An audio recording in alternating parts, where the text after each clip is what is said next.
Listo, jóvenes, buenos días. El día de hoy, continuando entonces con el temario de biología, vamos a tomar un tema muy importante que es el tema de genética. Ahora que ya tenemos claros los conceptos del ADN, que es nuestra molécula primordial donde guardamos nuestra información, que está en la parte nuclear de nuestra célula eucariota y que esta de acá cumple, digamos, un determinado ciclo llamado ciclo celular, que es el ciclo de vida, donde va a enviar la información a sus hijas. Así que debemos entender también cuál es el proceso por el cual se lleva el correcto traslado de esa información a las hijas. Y esto de acá es justamente estudiado por la genética, así que acompáñame a verlo.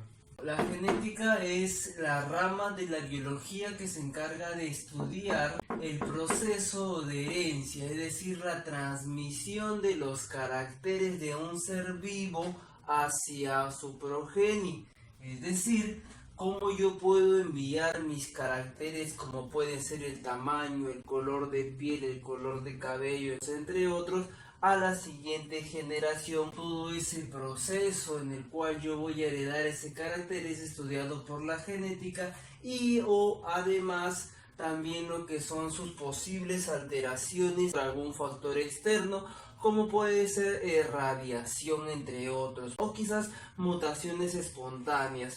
Un poco de historia: tenemos a Hipócrates en el siglo V a.C., el cual mencionaba que los caracteres de un individuo, de un ser humano, se transmitían a la siguiente generación principalmente por el varón, es decir, que el hombre era el responsable de proporcionar las características al hijo, al individuo, y que la mujer solamente era un receptáculo. El que proporcionaba las características era solamente el varón, en lo que vendría a ser el semen de este mismo.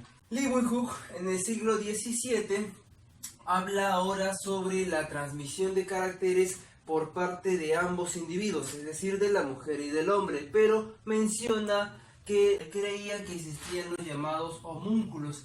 ¿Qué es un homúnculo? Es básicamente un ser vivo en miniatura, es decir, que el varón y la mujer dentro de su cuerpo tenían pequeños homúnculos que eran producidos y que se unían para formar lo que vendría a ser un neonato o una cría. En el año 1866 llega un personaje muy importante que es considerado el padre de la genética, Gregory Johann Mendel. Gregory Mendel, cuyo nombre original es Johann, era un sacerdote agostino que al momento de ingresar a realizar sus labores, él adoptó el nombre de Gregory en honor a su mentor. Y en el año 1866 él empezó a realizar trabajos en arveja, cuyo nombre científico es Pisum sativum. Estas plantitas tenían características muy definidas, es decir, que si una planta era alta, otra planta era baja, no habían plantas medianas. O si tenía color verde o tenía color amarillo sus semillas, no había un intermedio, solamente eran caracteres muy resaltantes. Haciendo cruces, y los analizó estadísticamente cómo es que se relacionaban esas proporciones de generación a generación. Lamentablemente Johann Mendel, o Gregory Mendel más conocido, al ser un sacerdote, no estaba, digamos, rodeado de las personas necesarias para poder dar a luz lo que es su idea hacia la comunidad científica. En otras palabras, la comunidad científica no se llegó a enterar del todo del libro que postuló Gregory Mendel, y lo dejaron en visto por casi 40 años, hasta que apareció Hugo de Bryce en el año 1900, el cual es el considerado el padre de la mutación o el mutacionismo. Estaba realizando más o menos en esa época su tesis sobre mutacionismo. Él quería resolver la duda de por qué aparecían ciertos caracteres de la nada que generalmente eran perjudiciales, como por ejemplo los síndromes de Down, por ejemplo diversas mutaciones como la ausencia de extremidades, entre otros. Todos esos males él quería, digamos, determinar cuál era el origen en sí, pero lamentablemente no tenía la idea base de cómo es que estos caracteres se heredaban, es decir, que él quería descubrir algo que estaba más allá del conocimiento de la época.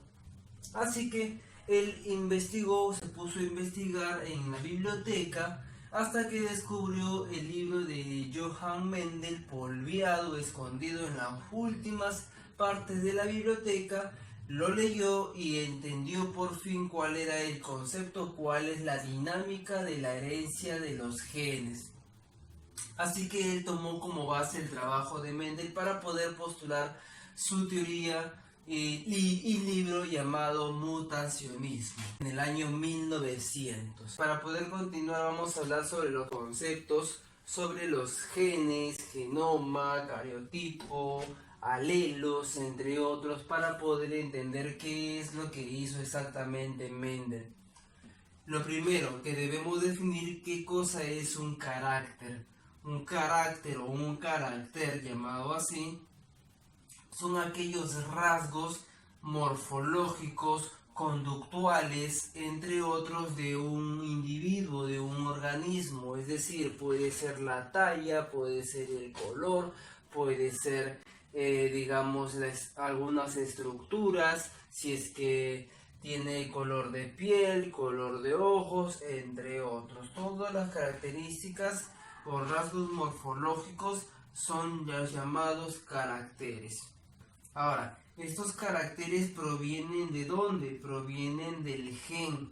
Cada gen origina un carácter. ¿Y qué cosa es un gen? Entonces es la mínima unidad digamos de herencia que existe en el organismo. Lo mínimo que yo puedo heredar es un gen. No puedo heredar algo que no sea un gen, que sea menor a un gen, como por ejemplo un nucleótido. Eso no se hereda en sí, lo que se hereda son los genes. Cada gen me va a originar un carácter. Si tengo un carácter 1 es porque se ha originado de un gen 1. Si tengo un carácter 2 se ha originado de un gen 2. No pueden haberse originado del mismo gen. La herencia, como te dije, relacionado a la genética, la herencia es justamente la transmisión de esos caracteres mediante el envío de lo que son los genes. Los genes se envían del padre al hijo y el hijo los va a expresar. ¿En qué? En los caracteres que se suponen que deben ser similares o iguales al del padre o la madre. Los alelos son las variaciones de un mismo gen, es decir que nosotros como individuos somos diferentes entre nosotros. ¿Por qué? Porque justamente existen variantes de nuestros mismos genes. Podemos tener gen del tamaño, pero aún así incluso hay variantes entre estos. Son los llamados alelos. O puede existir, digamos, el color de ojo, el mismo gen para el color de ojo, pero variantes. Hay color de ojos claros, color de ojos oscuros. Y dependiendo de eso, puede recibir la nominación de dominante y recesivo. Un alelo dominante se le dice cuando es, digamos, un carácter fuerte. Como por ejemplo los colores oscuros en cuanto al color de piel, color de cabello, color de ojo, entre otros. Y un carácter o alelo recesivo, representado con una A minúscula o con cualquier letra minúscula, es aquel carácter que es débil, en pocas palabras, que suele expresarse solamente cuando está acompañado de otro débil, pero si está acompañado de alguien que es de carácter fuerte, un dominante, un alelo dominante, este carácter va a tender a reprimirse, por eso se le llama recesivo. El locus viene a ser el lugar donde se encuentra un gen determinado, es decir, que yo voy a tener mi cromosoma, que es, digamos, la condensación de mis genes, de mi ADN, y siempre se van a ordenar de la misma manera. Ya tiene un lugar específico donde yo voy a encontrar un determinado gen. Ese lugar específico donde yo voy a encontrar un determinado gen, como puede ser el color de ojos, yo lo voy a llamar como locus. Profesor, pero no solamente hay un solo gen en un solo lugar, hay varios genes. Puede estar el color de ojos, el color de piel, el color de cabello, entre otros, todos aglomerados en un solo, digamos, espacio. Todo ese conjunto de locus se le llama en plural, se le llama loci. Recuerda por favor esta jugada porque muchos pueden confundirlo por el uso de la gramática. Simplemente debes recordar que cuando termina en S hablamos de singular y cuando termina sin S hablamos del plural. Los cromosomas, como te dije hace un momento, son los empaquetados de nuestro ADN. Nuestro ADN es un hilo hecho de varios segmentos que formarían a los genes. Pero estos de acá tienen que ordenarse como un hilo enmarañado, tiene que enrollarse en los conitos. Los enrollas una y otra vez hasta formar lo que se llama el empaquetado. Estos empaquetados vendrían a ser los cromosomas, que está formado de cromatina. El genotipo vendría a ser el conjunto de genes de un individuo. Todos sus caracteres, todos esos genes de un solo individuo se le llama genotipo. Fenotipo viene a ser el genotipo expresado con influencia del ambiente, es decir, que nosotros como tenemos siempre dos juegos para cada gen, significa que tenemos la posibilidad de tener dos opciones, es decir, podemos tener un gen con color de ojos oscuros y un gen con color de ojos claros. Uno quizás del padre y otro quizás de la madre, pero sin embargo no vamos a tener, digamos, la capacidad de expresar ambos, simplemente expresamos uno. ¿Por qué? Porque lo decide quizás el ambiente y quizás también la potencia de ese carácter. Si es dominante se va a tender a expresar ese, y si es recesivo se va a tender a guardar, pero eso significa que todavía lo tenemos, genotípicamente lo tenemos, pero fenotípicamente no lo expresamos. ¿Y eso qué significa? Que nosotros lo podemos heredar a la siguiente generación. Es por eso que quizás un familiar puede tener ojos verdes, pero sus padres no tienen ojos verdes. Entonces, ¿qué pasó ahí? Lo más probable puede ser que sus abuelos hayan podido tener ojos verdes. Por lo tanto, ese carácter ha saltado una generación, debido a que ha sido un carácter recesivo y por lo tanto los dominantes han estado, digamos, ocultando su expresión. Los llamados homocigotos y heterocigotos se refieren a la presencia de alelos si son diferentes o son iguales. Recuerda que siempre van de a par para poder salvaguardar nuestra información. Si una se altera, todavía tienes otra de respaldo. Entonces tenemos dos posibles opciones, los llamados homocigotos, que son alelos iguales, que recuerda pueden ser dominantes cuando son dos iguales dominantes, o pueden ser homocigotos recesivos cuando son dos iguales pero débiles o recesivos. Mientras que los heterocigotos son alelos diferentes y las únicas opciones es tener uno dominante y tener uno recesivo. Pero sin embargo, como te dije hace un momento, el dominante siempre va a tender a ocultar el carácter recesivo. Por lo tanto, el fenotipo, que son las características, el fenotipo siempre va a ser dominante, por más que su genotipo sea heterocigoto. El fenotipo recuerda también que está influenciado del ambiente.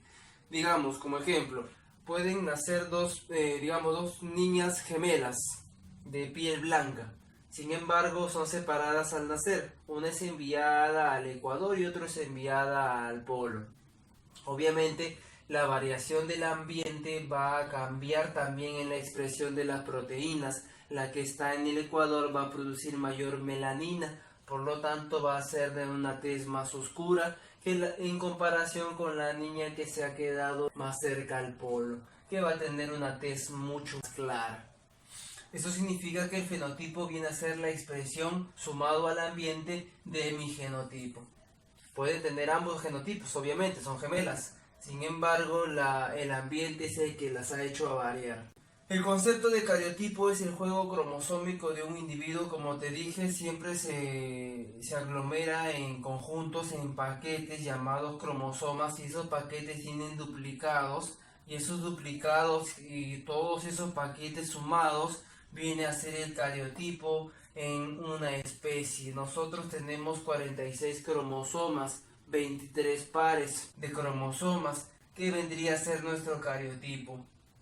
y todo ese cariotipo de todos los individuos de una misma especie, es decir, los genes de toda la especie, vendría a ser el genoma. El genoma es el conjunto de genes de una misma especie. Aproximadamente hay unos 30.000 o a 40.000 genes humanos contenidos en todo nuestro cariotipo, en todo nuestro genoma, en nuestros 46 cromosomas o 23 pares de cromosomas.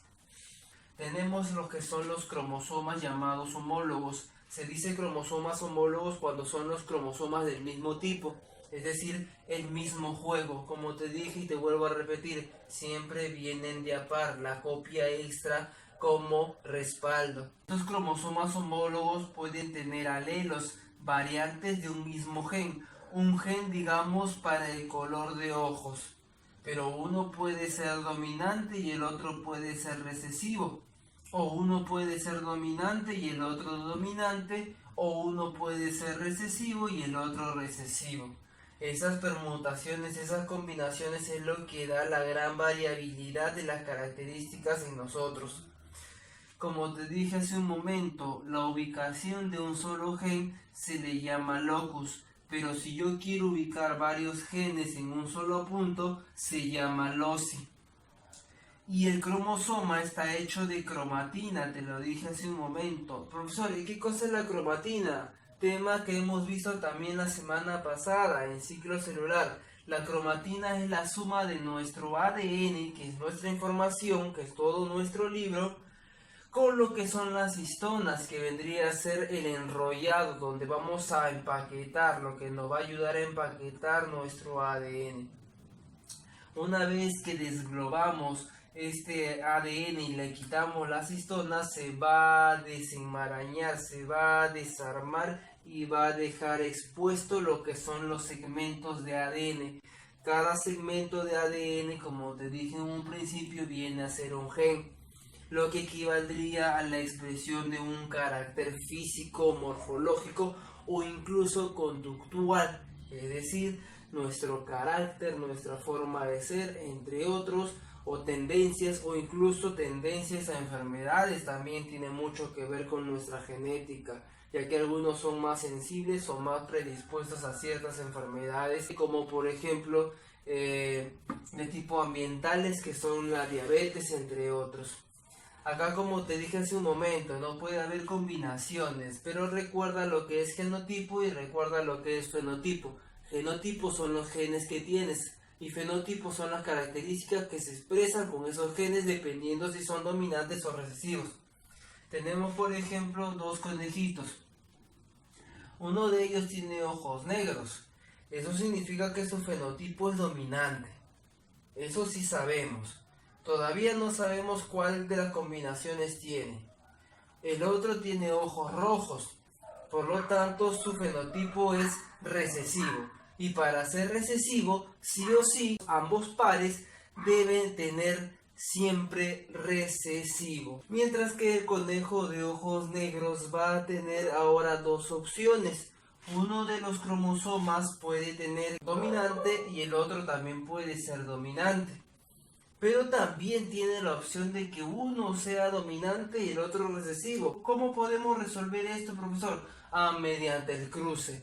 Y son justamente esos cruces lo que realizó Gregory Mendel para poder determinar razas puras, para después hacer su estudio de manera más exacta. Ahora vamos a continuar con el trabajo de Gregory Mendel, el cual postuló tres leyes. La ley llamada ley de uniformidad, su primera ley, segunda ley, la ley de segregación, y su tercera ley de segregación múltiple, o también llamado segregación independiente. El trabajo de Mendel fue realizado más o menos en el siglo XIX, hasta en 1800 y el pico, donde él utilizó a una planta llamada arveja, cuyo nombre científico es Pisum sativum. ¿Y por qué utilizó esta planta? Lo primero, porque digamos que es una planta que ese tipo de organismos son muy manipulables. Él mismo podía colocar las características que él deseaba manipular.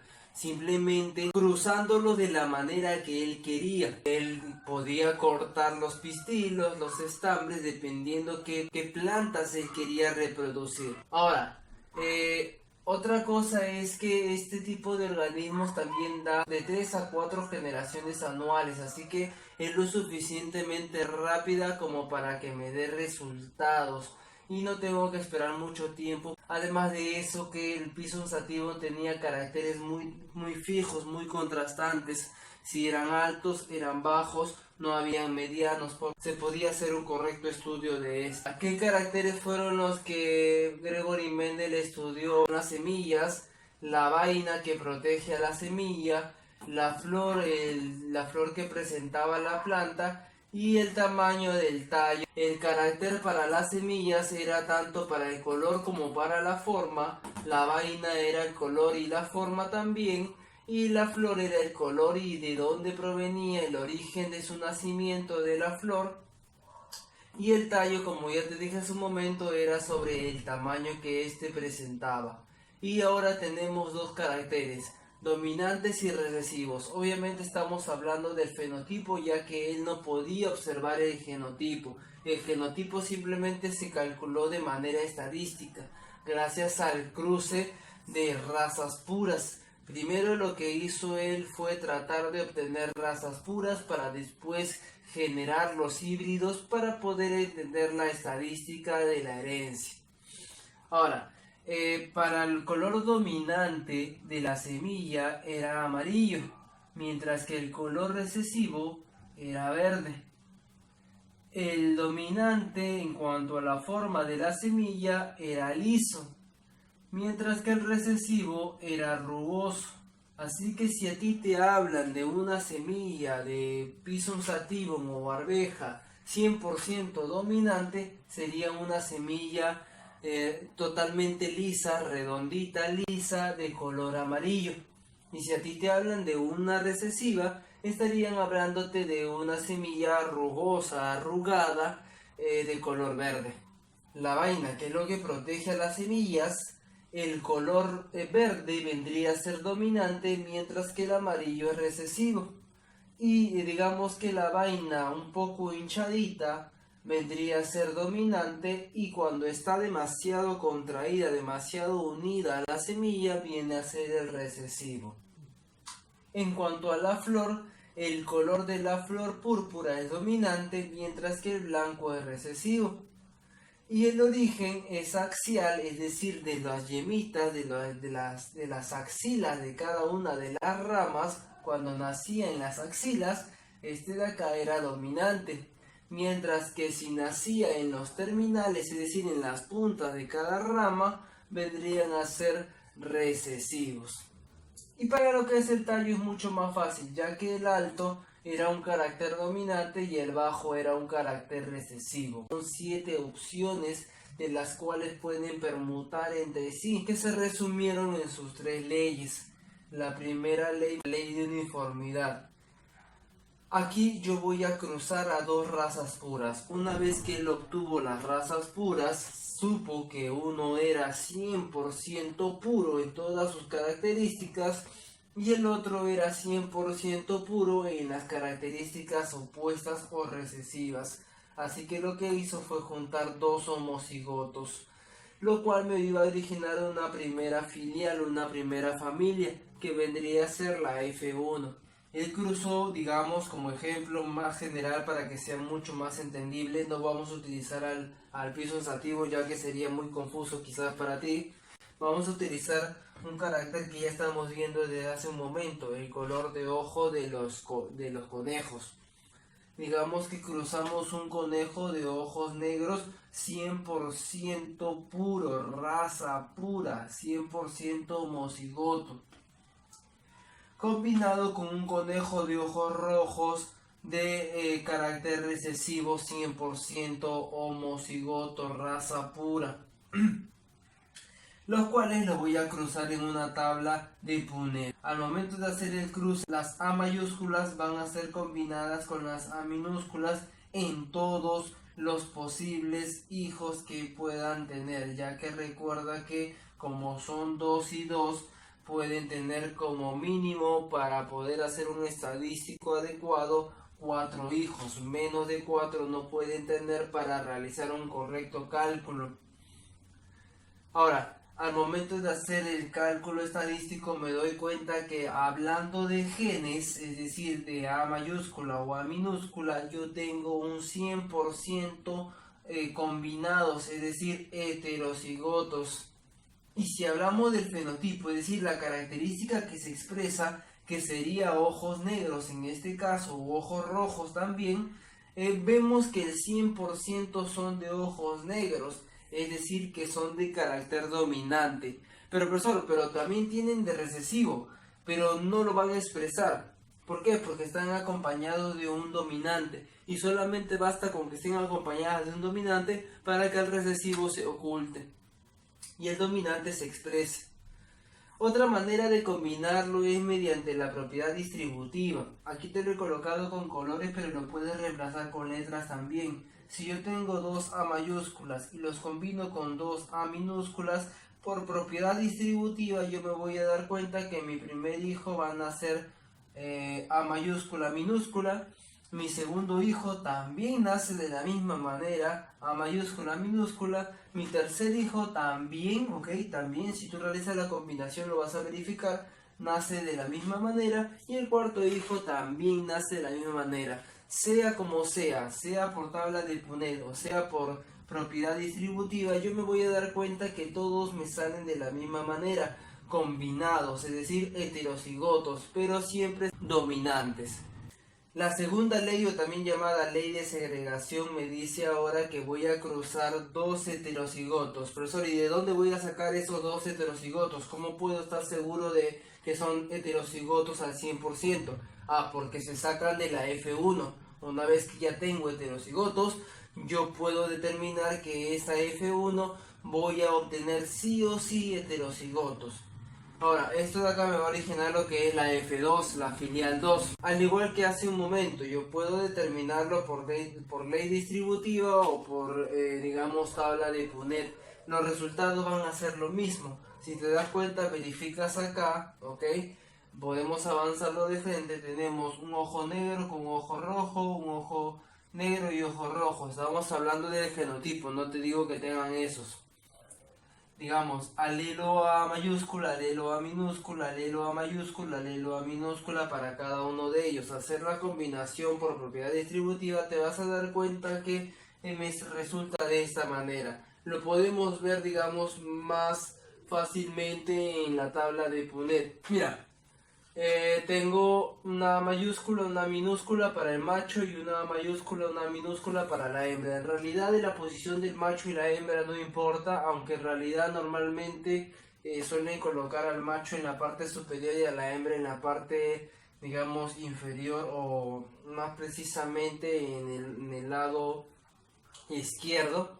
Pero sin embargo en realidad eso no interesa, lo que interesa es la combinación. Si te das cuenta, acá tengo una A mayúscula combinado con una A mayúscula, lo cual me daría homocigoto, dominante. Y acá yo tengo una A minúscula que está cruzada con esta A mayúscula, lo mismo pasa para la columna de acá. Por lo tanto tendría dos de tipo heterocigotos que son idénticos en cierta manera, hasta al menos en este punto, a los padres. Mientras que el cruce de A minúscula con A minúscula vuelvo a tener el gen o el carácter de lo que vendría a ser mi primera progenie, es decir, mis abuelos. Mientras que tenemos uno que es igual al abuelo, al primer individuo que hemos cruzado, otro que es igual a la abuela, al primer individuo que hemos cruzado, dos se mantienen todavía con caracteres similares a la de sus padres, es decir, la primera generación que hemos obtenido, ya que recuerda que este de acá que estamos hablando es la generación 2. En cuanto a genotipo y fenotipo, podemos hablar de unas variantes, ya que las proporciones cambian debido a que hay heterocigotos y homocigotos, no como aquí que todos son heterocigotos. Así que vamos a verlo de la siguiente manera. En genotipo tenemos 25% homocigotos dominantes, es decir, dos mayúsculas. Profesor, 25%, ¿por qué calcula que es el 25%? Porque es 1 de 4, recuerda, 1 de 4 es el 25%. Y el 50% son heterocigotos, es decir, que tienen todavía los mismos alelos, los mismos variantes genotípicos. Este 50% vendría a ser 2 de 4, que viene a ser la mitad. Y lo que resta, es decir, el 25% es de tipo homocigoto recesivo. Recuerda muy bien que son 1 de 4 nuevamente. Así que la proporción es 1, 2, 1, ya que recuerda que al final te debe dar los 4 mínimos que debes tener para poder realizar la estadística correctamente. Pero si te fijas en cuanto al fenotipo, te vas a dar cuenta que existen los que son las A mayúsculas y las A minúsculas. Aquí no hay de que esté acompañado con otro, no. Si solamente tiene uno como mínimo, basta y sobra para que sea dominante. Así que aquí hay una diferencia en cuanto a las proporciones. Tenemos que el 75% va a tener ojos negros, sea totalmente dominantes o sea heterocigotos. Mientras que el 25% van a tener ojos rojos. ¿Por qué? Porque la única opción que tiene es de que sean ambos recesivos. Así que solamente queda esa única opción. Por lo tanto, tendría una proporción de 3 a 1.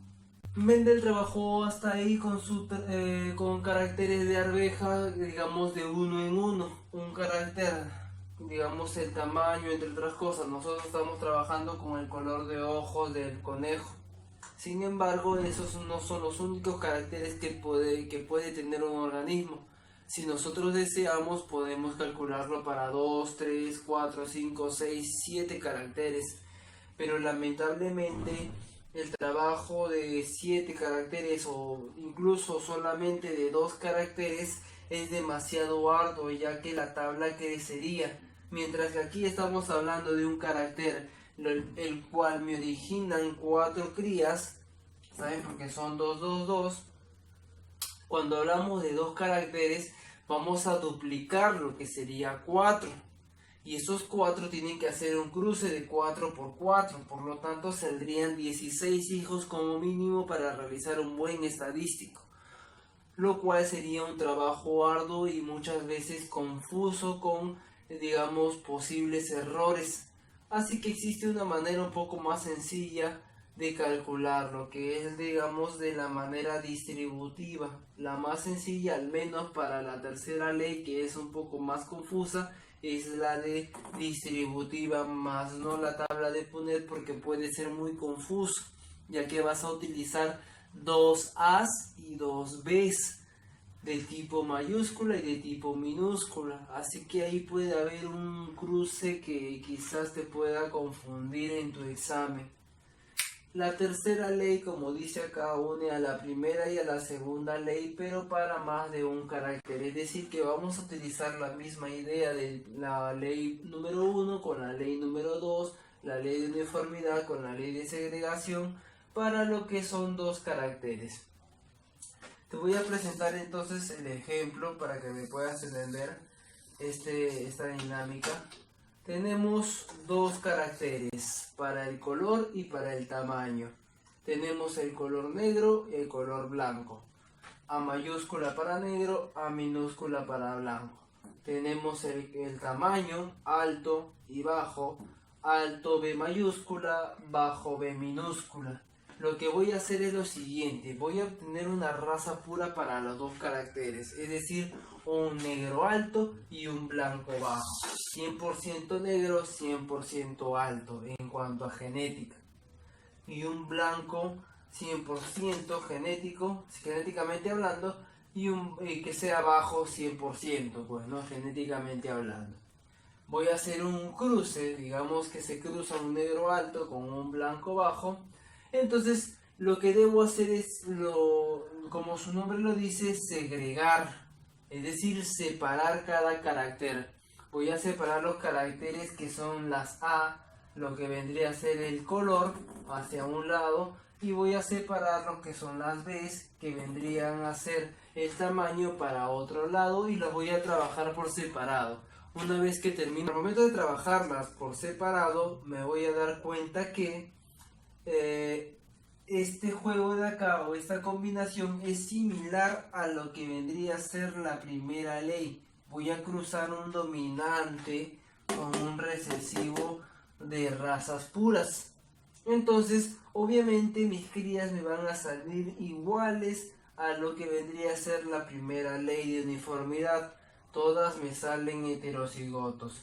Y para lo que corresponde a la letra B, es decir, el tamaño, vendría a ser lo mismo, solamente que voy a cambiar de letra. Y al final debo juntarlos, pues no, recuerda que estos dos caracteres están para un mismo individuo, por lo tanto debo unirlos al final. Eso significa que mi primera F1, la filial 1, va a ser, digamos, híbrido. Dihíbrido se le llama. ¿Por qué? Porque tiene dos características heterocigotas, dos características juntadas, combinadas. A mayúscula, minúscula, B mayúscula, B minúscula. Estamos hablando para el color y para el tamaño. Y para poder yo obtener mi F2, ahora lo que voy a hacer es volver a hacer lo mismo. Es decir, voy a segregar nuevamente de manera independiente para yo poder obtener mi F2 ahora. Voy a juntar las A para un lado y las B para el otro, y al momento de juntar las A para un lado y las B para el otro, me voy a dar cuenta que, va a haber un cruce de este tipo. Y este tipo ya lo hemos visto en la segunda ley, la ley de segregación. Así que las combinaciones posibles son idénticas a las que obtuve en esta tabla de Punnett, lo cual me daría A mayúscula mayúscula, primer juego, A mayúscula minúscula, segundo juego, A mayúscula minúscula, tercer juego, y A minúscula minúscula, cuarto juego. Lo mismo pasaría con las B, solamente cambiamos la letra. Ahora, profesor, ¿y cómo lo junto? ¿Cómo lo combino? Ya, para eso tendrías que ir a la pregunta que te dan. Te pueden pedir 4 opciones, recuerda, para los caracteres que tenemos, ¿no? Negro alto, negro bajo, blanco alto o un blanco bajo. Digamos que a ti te piden un negro alto. Un negro alto se puede calcular de la siguiente manera. Para ser negro, yo debo tener 2 A mayúsculas o solamente una A mayúscula. Eso me basta para ser de color negro.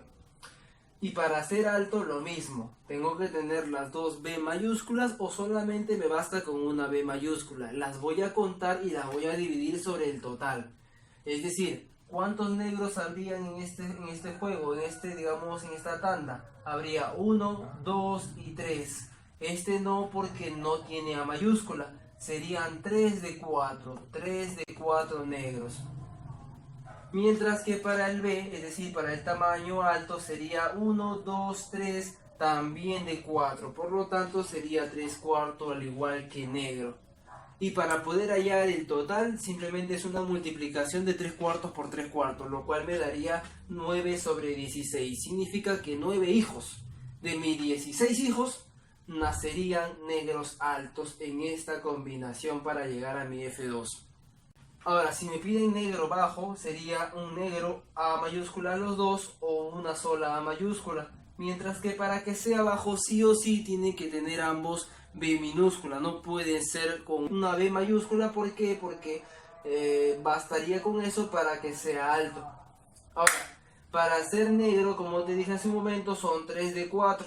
Y para ser bajos es 1 de 4. Recuerda que solamente hay uno de este tipo y son 4 en total. 3 cuartos por 1 cuarto me da 3 de 16. Hasta ahí vamos, 12 sobre 16. Lo cual me daría hasta ahí un total de 12 hijos. ¿Está bien? 12 hijos. Los cuales me van a salir con las siguientes características, pues, ¿no? Ahora, si me piden un blanco alto, para ser blanco yo necesito tener las 2 A minúsculas. Como son 1 del total de 4, coloco un cuarto. Mientras que los altos son, digamos, de mayúsculas ambos o solamente basta 1, los cuales siguen siendo 3 de 4. Así que 1 cuarto por 3 cuartos me da 3 de 16. Y hasta ahí tendría en total unos 15 hijos. Ahora, lo que restaría serían los blancos bajos, los cuales tenemos blancos como A minúscula 1 de 4.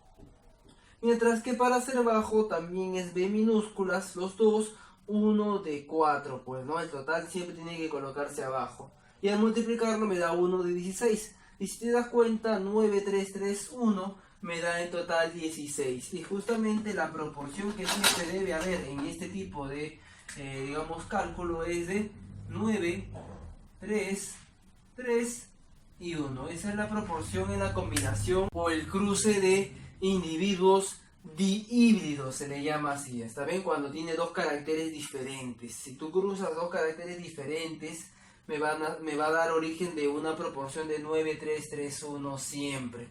Ahora, si me cambia, profesor, alguna letra, en vez de ponerme A mayúscula, minúscula, me ponen A mayúscula, mayúscula, obviamente las proporciones van a cambiar, pero siempre te van a dar 16, porque recuerda que son dos caracteres por 2 cada uno de ellos que vienen en par, y 4 por 4 me daría 16. Siempre te tiene que dar al total 16, pero las proporciones pueden variar, pues, ¿no? Dependiendo qué letra te cambien a ti. Ahora, como dato extra también podemos calcular el número de gametos diferentes dentro de una combinación para diferentes caracteres cuando quiero hacer un cruce. Por ejemplo, si tenemos el número de gametos se calcula exponiendo al 2 a lo que vendría a ser el número de caracteres. Si tengo un carácter va a ser 2 a la 1, como en este caso. Hablábamos de un solo carácter, sería 2 a la 1, por lo tanto tenemos 2 gametos. Mientras que si lo tenemos para 2 caracteres sería 2 al cuadrado, que serían 4 gametos. Y aquí están tus 4. ¿Saben? Cada uno tiene 4, como te dije hace un momento. Para lo que es el número de gametos diferentes es el 2 elevado al número de heterocigotos. ¿Por qué? Porque los heterocigotos va a ser lo que va a originar la diferencia. Si tengo un B mayúscula, un B minúscula, obviamente voy a generar dos tipos de gametos. Mientras que si tengo homocigotos, es decir, B mayúscula o B minúscula, por más de que me distribuya, siempre voy a dar lo mismo, ya que son homocigotos. Es por eso que para yo poder hallar el gametos diferentes debo solamente determinarlo con lo que son los números de heterocigotos, y obviamente tengo que tenerlo como exponente para el 2. Por ejemplo, en ese juego son 1, 2, 3, 4 caracteres, pero sin embargo son 2 de tipo heterocigotos y 2 de tipo homocigotos. Lo único que yo debo contar son los heterocigotos y elevarlo para el número 2, ¿no? 2 al cuadrado sería. Por lo tanto serían 4 caracteres, 4 gametos diferentes. Y si yo tuviera, profesor, 3 caracteres diferentes, 3 heterocigotos en mi juego, sería 2 al cubo, lo cual sería 8 gametos diferentes. Esto de acá me va a ayudar a poder entender lo que viene a futuro, que es la genética post-mendeliana, que es un poquito más compleja, ya que Gregory Mendel se limitó a caracteres fijos, pero sabemos muy bien que los caracteres no son tan fijos en la naturaleza. Siempre hay intermedios, unos son altos, otros son bajos, hay, digamos, intermedios, entre otros. Hay muchas variantes, por lo tanto no nos podemos limitar solamente a la genética mendeliana, que sí, fue un trabajo que ayudó bastante, pero que de todas maneras está limitado por su época. Ahora sabemos muy bien que existen muchas otras cosas más, como lo que es la genética mendeliana, la genética post-mendeliana, la genética ligada al sexo y la genética que tiene que ver con los cromosomas, que es la citogenética.